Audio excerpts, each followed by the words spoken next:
Michael stood frozen, the weight of betrayal pressing down on him like a crushing force. The party that had once been filled with laughter now hung in stunned silence. Conversations had died mid-sentence, glasses hovered halfway to lips, and every eye was on him. Jessica's lips parted, but before she could utter a word, Michael took a slow, steady breath. He looked at Daniel, the man he once called his best friend, now standing protectively beside his pregnant wife, Michael's wife. Then, with a sharp exhale, Michael let the bouquet of lilies slip from his hand. The delicate petals scattered across the hardwood floor, a final, silent tribute to the love he once believed in. He stepped back, nodding slowly, as if coming to terms with the new reality. His voice, when it came, was eerily calm. "Enjoy your miracle, Jessica." His eyes flickered to Daniel. "You, too." Then, without another word, he turned and walked out the door, leaving behind the wreckage of everything he thought he knew. Have you ever faced a betrayal like this? How did you rise above it?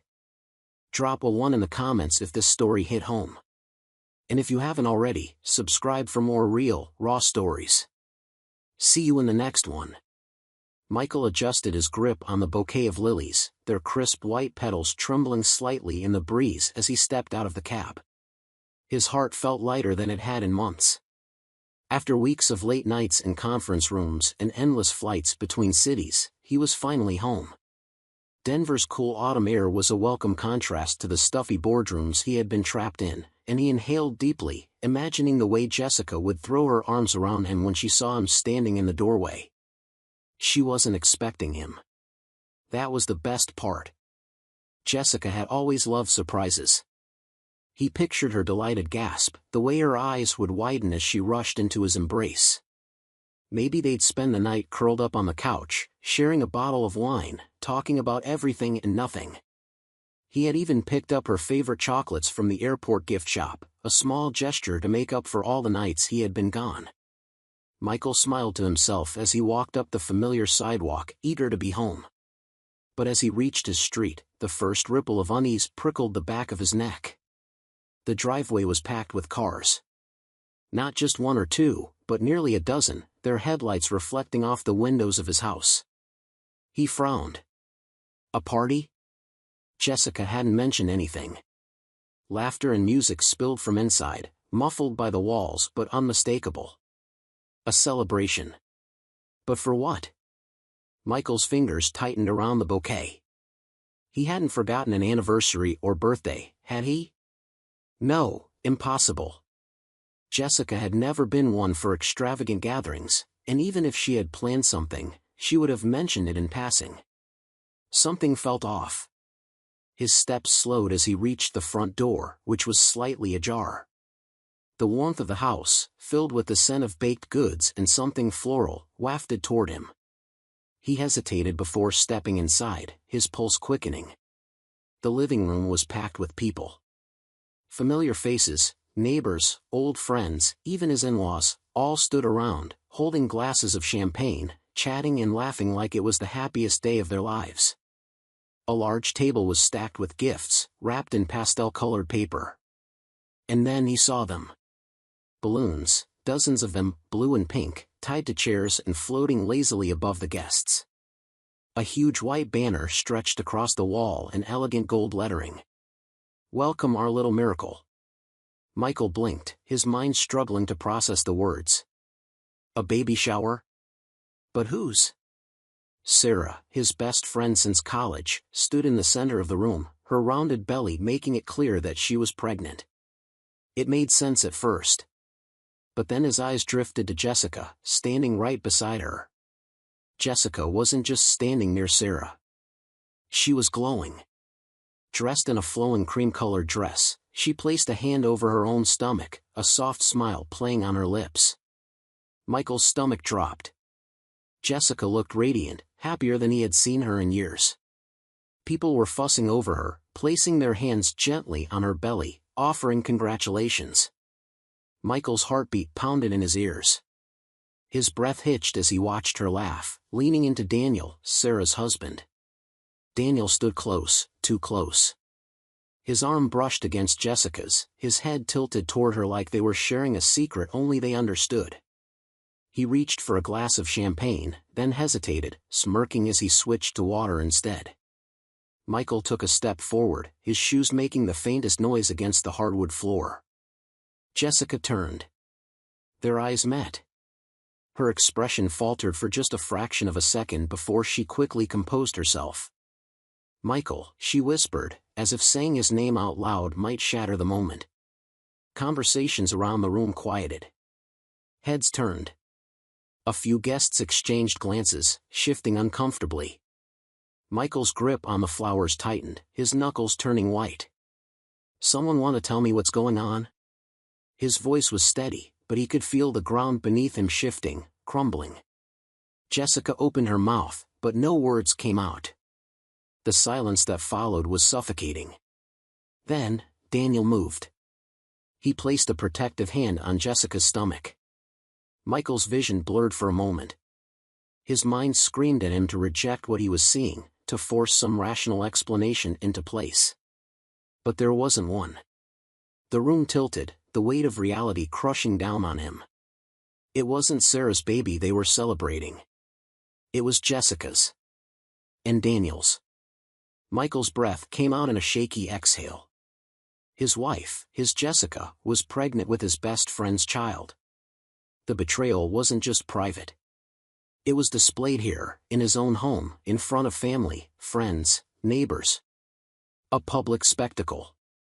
A life built on love, years of trust, shattered in an instant. His flowers slipped from his hand, wilting against the polished wood floor. The party had come to a halt. No one dared to speak. Jessica's lips parted, but before she could utter a word, Michael turned and walked out the door, leaving behind the wreckage of everything he thought he knew. Michael stood frozen, the weight of betrayal pressing down on him like a crushing force. The party that had once been filled with laughter now hung in stunned silence. Conversations had died mid-sentence, glasses hovered halfway to lips, and every eye was on him. Some guests shifted uncomfortably, their smiles fading as the reality of the moment set in. His mother clutched the arm of his father, her lips trembling, her gaze darting between Michael and Jessica as if willing the situation to dissolve into something less horrific. His father, usually a man of strong opinions, stared at the floor, silent and unmoving. Jessica took a step forward, her expression wavering between shock and guilt. Daniel remained close, his posture stiff, his fingers still resting on Jessica's stomach as if claiming his territory. Michael's jaw tightened. Every fiber of his being screamed at him to wake up, to find some explanation that didn't end with his wife carrying his best friend's child. But there was none. He swallowed hard, forcing himself to breathe. "Whose baby is it, Jessica?" His voice was calm, but the raw edge beneath it cut through the air like a blade. Jessica flinched. Daniel took a breath as if to speak, but Michael's gaze snapped to him. "Don't," Michael warned, his tone lethal. "I didn't ask you." Jessica's lips parted, but no words came. The seconds stretched unbearably, the tension in the room thick enough to suffocate. Daniel shifted beside her, his face contorting into something that looked like guilt but didn't quite reach regret. "Michael, it's not," Jessica finally began, but she stopped herself, as if realizing there was no point in trying to sugarcoat it. Michael felt the floor beneath him sway. His hands curled into fists at his sides. "How long?" he demanded, his voice lower now, but no less sharp. "How long have you been sleeping with him?" Jessica's eyes welled with tears, but she didn't deny it. That, more than anything, sent a cold, searing pain through his chest. Michael exhaled slowly, trying to steady himself, but then a different thought struck him, one that sent a wave of nausea rolling through his stomach. He clenched his jaw, his pulse hammering in his ears. "The college fund." The words came out slowly, deliberately. Jessica paled, confirming what he already suspected. "Michael." "You didn't," he said, his voice breaking into something hollow and disbelieving. "Tell me you didn't." Jessica swallowed hard. Her silence was deafening. Michael's breath hitched. His chest tightened, his vision darkening at the edges. He had been saving for years, setting aside every extra dollar for their son's future, determined to make sure Ryan had every opportunity in life. And now it was gone. Jessica's voice was barely above a whisper. We needed the money. We? Michael let out a bitter, humorless laugh. His body trembled with rage. You mean he needed the money? What did you do, Jessica? Pay for this party? A new life together? Jessica's lower lip quivered. Daniel, who had been standing stiffly beside her, finally spoke. Michael, I. Shut your damn mouth, Michael snapped, the fury boiling over. He turned back to Jessica, his voice dangerously low. You had access to the account. You knew that money was for our son. His voice cracked, but he pushed forward. I trusted you. I built our lives around that trust. And you stole from your own child. Jessica's eyes darted around the room as if searching for an escape. We thought. Michael repeated, incredulous. There is no we. There was never a we. There was you, and him. He turned to the guests, his voice rising. Did anyone know?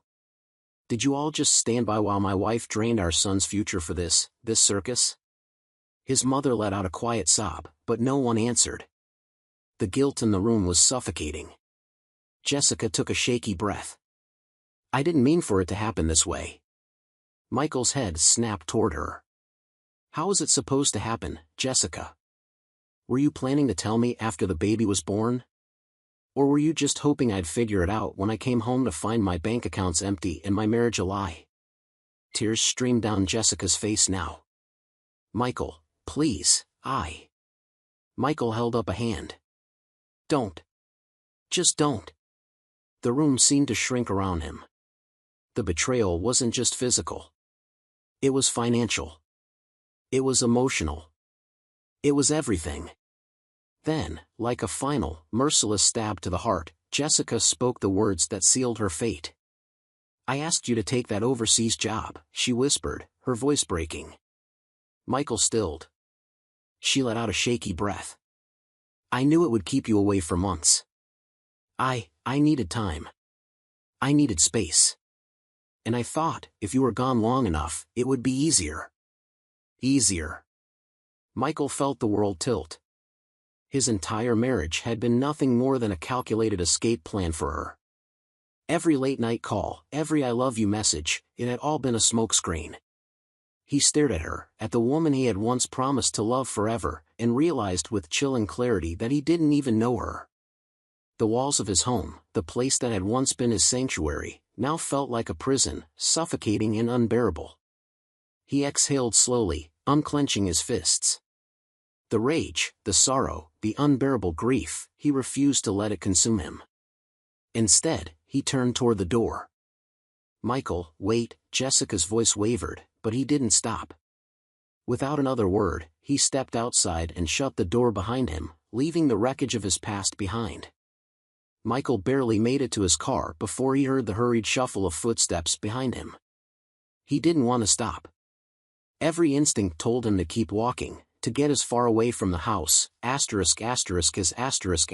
house, as possible. But then a trembling voice called out. Michael, please. He turned slowly, already knowing who it was. His mother stood a few feet away, wringing her hands, her eyes glassy with unshed tears. She looked smaller than he remembered, her usually composed demeanor replaced with unease. We didn't want you to find out like this, she whispered, her voice laced with desperation. Michael let out a sharp, bitter laugh. Like this? His voice was hoarse, raw with disbelief. Is there a way you did want me to find out, Mom? Maybe a polite email? A holiday card with a cute little announcement, surprise. Your wife is carrying your best friend's child, and we've all been in on it. She flinched. It wasn't like that, she said quickly. We didn't know how to tell you. We thought. Michael took a step closer, his pulse pounding in his ears. Who is we? He spat the words out, already dreading the answer. His mother's gaze dropped to the ground. And in that silence, he understood. His stomach twisted, bile rising in his throat. You knew. It wasn't a question. It was a statement, a damning realization that sent a fresh wave of rage surging through him. His mother hesitated, then gave the smallest nod. Michael, listen to me, she pleaded. It wasn't. You knew, he said again, his voice lower now, more dangerous. For how long? She didn't answer. She didn't need to. The guilt on her face was answer enough. Michael's hands clenched into fists at his sides. His own mother. The woman who had raised him, who had always told him that family was everything. She had known, and she had done nothing. He swallowed the lump in his throat, his voice shaking with restrained fury. You chose them, he said, his words slow and deliberate. You had a choice to tell me the truth, to warn me. And you chose them. His mother's face crumpled. We didn't want to ruin Jessica's life, she said desperately. She's pregnant, Michael. We had to think about the baby. Michael felt something inside him snap. The baby? His voice cracked with disbelief. That's what this is about. His breath came fast and uneven, his vision blurring at the edges. So my life? My marriage? My son's future, none of that mattered? Because she's pregnant? Tears slipped down her cheeks, but Michael felt nothing. No sympathy, no warmth. Just a hollow, aching void where his family used to be. You have to understand, she whispered. Understand, Michael barked out a humorless laugh. No. I don't have to understand anything, I don't have to understand why my own mother stood by and let me be humiliated. I don't have to understand why you let me pour my life into a marriage that was already dead. He took a sharp breath. I don't have to understand why you protected her instead of me. His mother sobbed, shaking her head, but Michael didn't care. The weight of her betrayal was too much, pressing against his chest, suffocating him. And then, a deeper voice cut through the tension. She needed someone, Michael. Michael turned sharply. His father stood on the front porch, his arms crossed over his chest, his expression unreadable. He had been silent through everything, a shadow in the background. But now, the words had left his mouth, and they hung heavy in the cold night air. Michael's skin burned as rage twisted through him like wildfire. What the hell is that supposed to mean? His father sighed, rubbing a hand over his face like this was exhausting for him. You were always away, he said finally. Working. Traveling. Gone for months at a time. Jessica was alone, and she... Michael cut him off with a sharp, humorless scoff. Don't you dare stand there and try to justify this. His father met his gaze, his expression eerily calm. I'm not justifying it, he said. But I'm saying you weren't here. And she needed someone who was. Michael's hands trembled at his sides. He stared at the man who had raised him, who had taught him about loyalty, about strength, about how a man takes care of his family. And now, that same man was standing here, telling him that his wife's betrayal was his fault. His voice was barely above a whisper. You knew, too. His father didn't deny it. Michael let out a slow, shaking breath, his stomach churning. His family had betrayed him. Every single one of them. His father shifted uncomfortably. Michael. Don't. Michael's voice was sharp, cutting through whatever excuse his father had been about to make. Just don't. He let out a shaky exhale, swallowing down the bitterness on his tongue. I've heard enough. He turned away, stepping toward his car. His mother's voice broke behind him. Michael, please, don't go like this. He hesitated, gripping the door handle so tightly his knuckles turned white. And then he turned his head just enough to meet her tear-filled eyes. You already lost me, he said quietly. You just didn't notice. And then, without another word, he got into his car, started the engine, and drove away from the only family he had ever known. Michael sat in his lawyer's office the next morning, his hands clasped so tightly that his knuckles turned white. He hadn't slept. The events of the previous night played in his head on an endless loop, each revelation cutting deeper than the last. The betrayal, the lies, the fact that his own family had chosen to stand by and watch as his life crumbled, it was too much. But now, as he stared across the polished mahogany desk at his lawyer, James Carter, he had a feeling that the worst was still ahead of him. James shuffled a few papers, his expression hesitant, almost pained. Michael narrowed his eyes. He had known James for years, had trusted him to handle his affairs with the same level of care and precision he applied to everything in his life. But something about the way he was avoiding eye contact sent a cold shiver down Michael's spine. "There's something you need to know," James finally said, clearing his throat. "Jessica came to see me a few months ago." Michael's heart stilled. "What?" James hesitated. "She wanted to discuss asset division. She asked about divorce, specifically, how much she'd be entitled to." The words hit like a physical blow. Michael straightened in his chair, his entire body tensing. She was planning to leave me?" His voice was quieter than he intended, but the anger beneath it was unmistakable. James nodded. "From what I gathered, she planned to wait until after the baby was born. She wanted to secure financial support first. That's why she never filed anything yet. She was waiting to make sure she got the best deal possible." Michael's stomach turned. He had spent years providing for Jessica, building a life he thought was secure, only to find out she had been carefully plotting her escape. Not only had she lied to his face, but she had done it so efficiently, so coldly, that he hadn't even seen it coming. His fingers curled against the arms of the chair, his jaw clenching so tightly it ached. So, she wasn't just cheating. She was setting me up to lose everything. James exhaled, finally meeting his eyes. "Michael, it's worse than that." Michael leaned forward, his body rigid. "How?" James pushed a thick folder toward him. "She wasn't doing this alone. Daniel was in on it. From the beginning." Michael opened the folder with stiff fingers. Inside were bank statements, financial records, transactions he hadn't made but were tied to his accounts. Money had been siphoned out in increments, small enough not to immediately raise red flags but substantial when viewed as a whole. He inhaled sharply, his stomach twisting into knots. "They were taking money from me while I was gone." James nodded grimly. Jessica funneled money into a secondary account, one she had set up under her name. But Daniel had access too. "From what I can tell, they were planning to liquidate as much as they could before you caught on." Michael clenched his fists.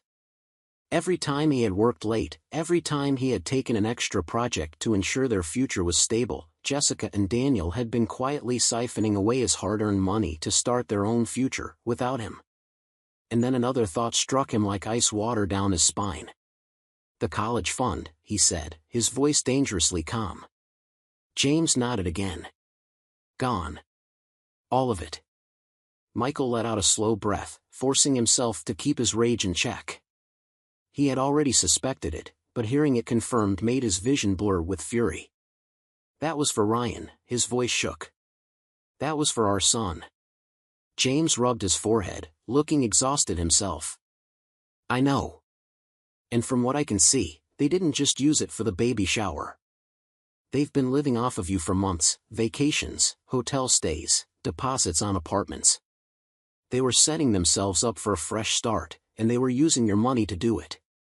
Michael's stomach twisted with a new, deeper kind of anger. But before he could even fully process the betrayal, James flipped another page. "There's more." Michael exhaled sharply. "Of course there is." James hesitated for only a second before he spoke. "Sarah knew." The room went silent. Michael blinked, convinced he had misheard. "What?" James tapped the papers in front of him. "She was involved, Michael. Not just aware, actively involved." Michael shook his head, gripping the edge of the desk. No, that doesn't make sense. She was Jessica's best friend. My best friend. She would never." James cut him off gently. Sarah and Daniel were working together. The words sent a chill through him. James sighed. I looked into it. Sarah was covering for them, creating alibis when needed. More than that, she was handling some of the financial aspects. There are transfers from Jessica's hidden account to Sarah's.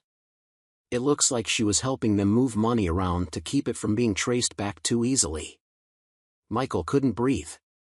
His oldest friend. The woman who had been there for every milestone in his life. The one he had confided in, trusted. She had helped them destroy him.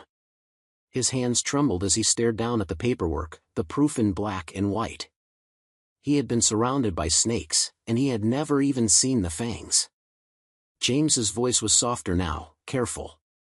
Michael, I know this is a lot. But you needed to know. And you need to act quickly before they take anything else. Michael didn't respond immediately. His mind was a whirlwind of fury, betrayal, grief, so many emotions tangled together that he could barely think. But beneath it all, one thing became crystal clear.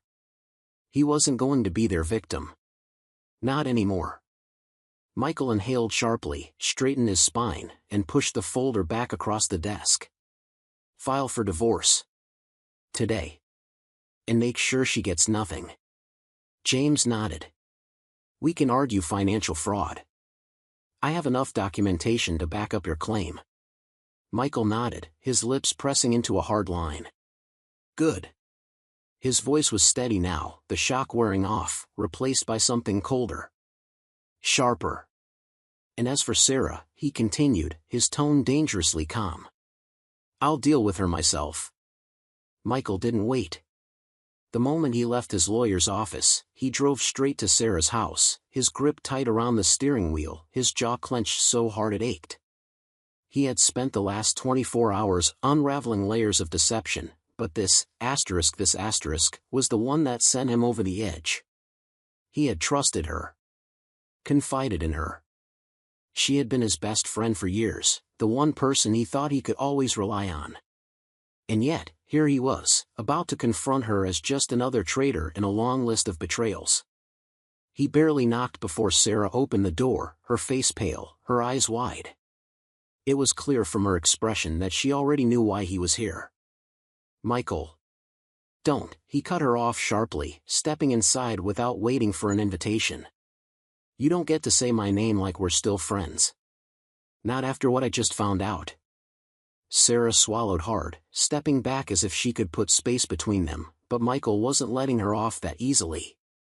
He closed the door behind him, his voice lower now, but no less dangerous. Tell me the truth, Sarah. How long have you been helping them?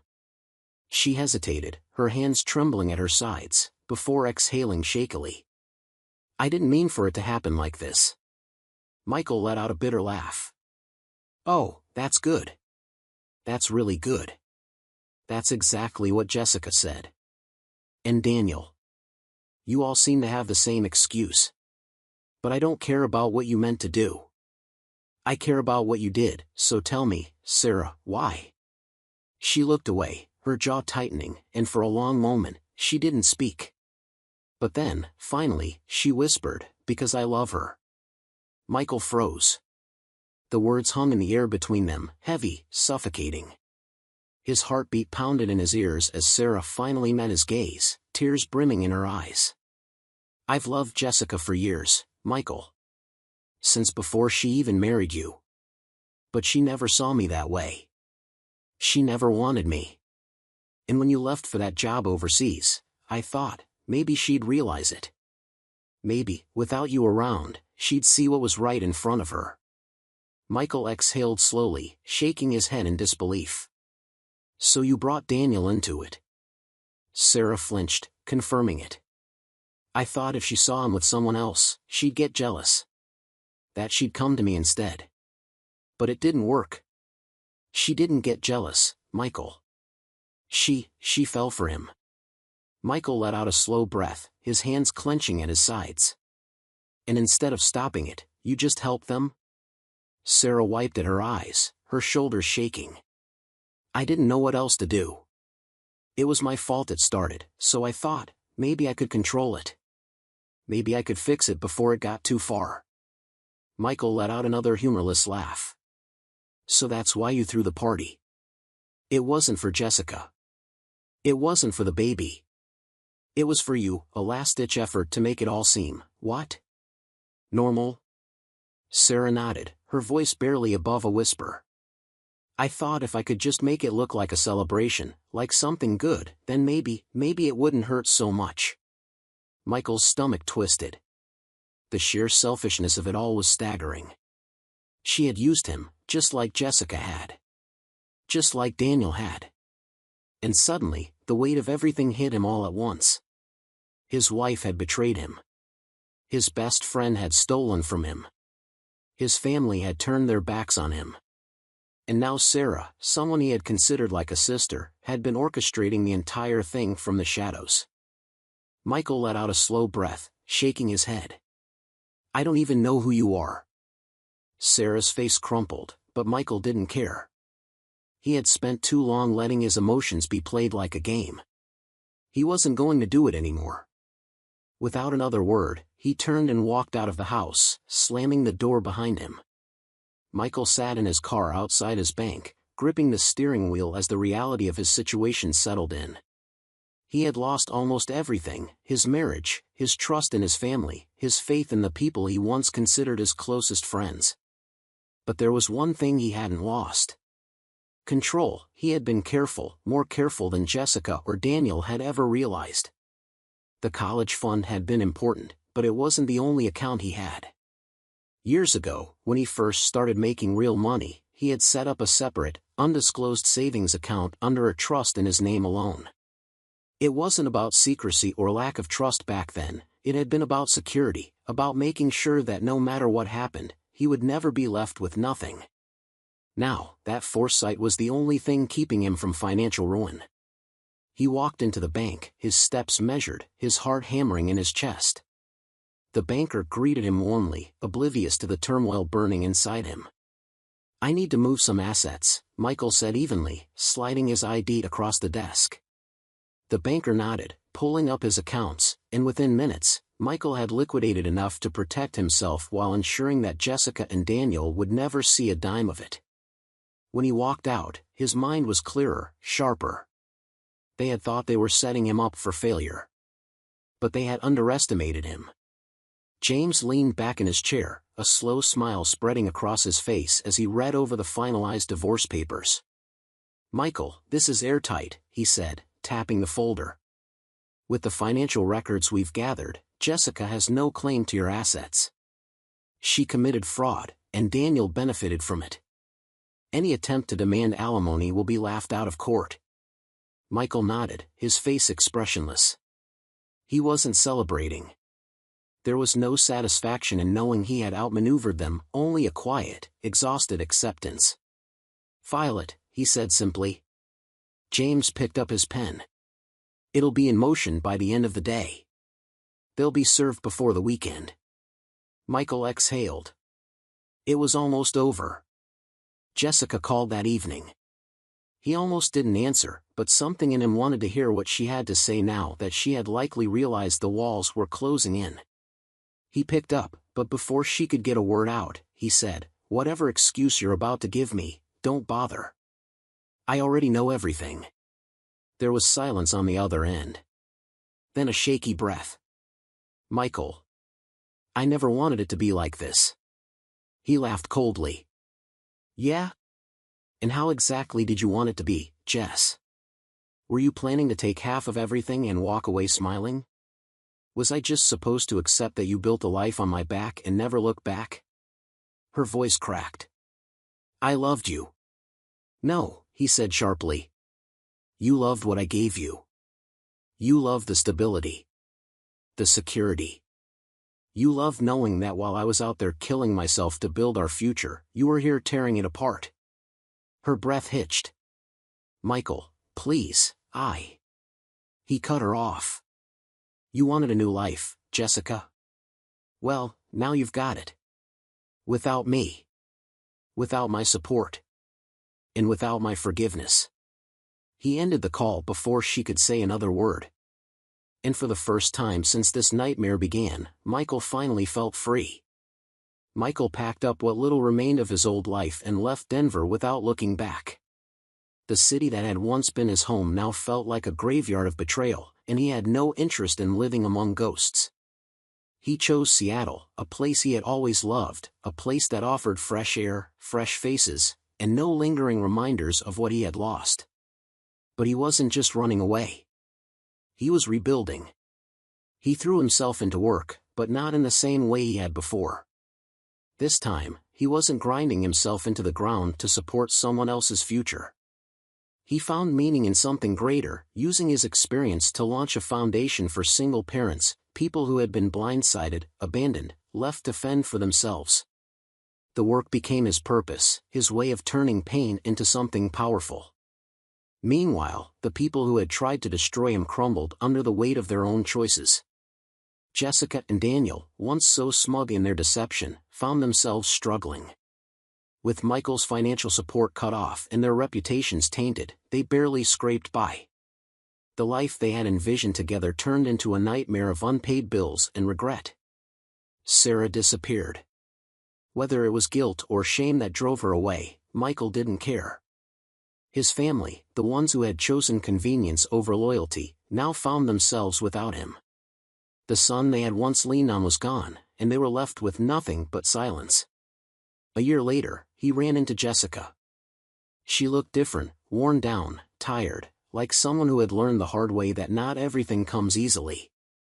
She stood in front of him, hesitant, regretful. "Michael," she said softly.